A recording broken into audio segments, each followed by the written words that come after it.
Hello gardeners, welcome to my channel. In this video we will talk about gazanias. They're one of the best plants for your annual seasonal garden and one of my favorites. They brighten up your garden with long-lasting blooms and amazing colors. These plants originally come from South Africa. They are usually grown as annuals, meaning they are grown as seasonal plants and they die after the season is over. But you can save one plant for more than 1 year depending on where you live. This is my plant and I have saved this plant for almost 5 years, and every year it flowers amazingly. They also bloom a little bit all year round. I will discuss how to save them at the end of this video, so stay tuned and don't forget to subscribe to my channel for more videos like this.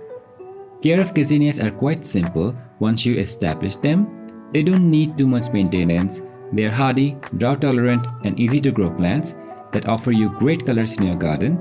You can grow them from seed or you can directly buy saplings. They can also be grown from cuttings. Here is a cutting that I'm growing from my last year's plant which died and has been successful.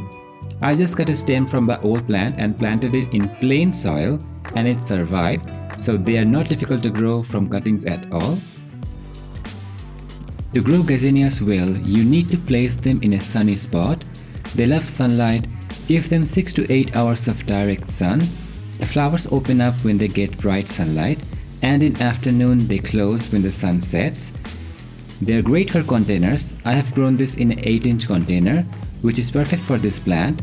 There are also hybrid varieties which are smaller and good for small containers if you don't have space. Gazanias grow best in sandy, well-draining soil, so choose a good well-draining garden soil. You can add river sand for drainage, add 20 to 30% compost and a tablespoon of bone meal. You can feed them with liquid mustard cake fertilizer for growth weekly. They don't need too much care, so don't over-fertilize them. Keep it simple and they will give you great results. The most important thing for this plant is proper watering. Water them well when the soil is dry. Don't overwater them. Too much water can cause root and stem rot. A good drainage will keep your plant healthy. To keep them blooming more and for a long period, you should prune the dead flowers regularly, and to take precaution from pest attack, apply neem oil spray once a week. Maintain all this and your plant will do great. Now when the season is over and the heat increases, you can place them in a shade or partial shade area or somewhere under protection from rain but with bright sunlight. Don't water them too much, only water when they need it.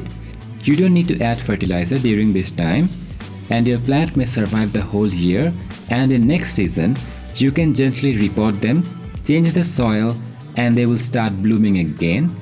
That's how you can save them for a long time, or you can take cuttings and grow new plants from the old one. This is how I saved them for many years. They're not very fuzzy plants and they're very easy to grow and they give you great result. I hope this video was helpful. Please like this video if you enjoyed it, and if you want to see more videos like this, subscribe to my channel and leave your comments in the comment section. I will see you next time. Bye. Happy gardening.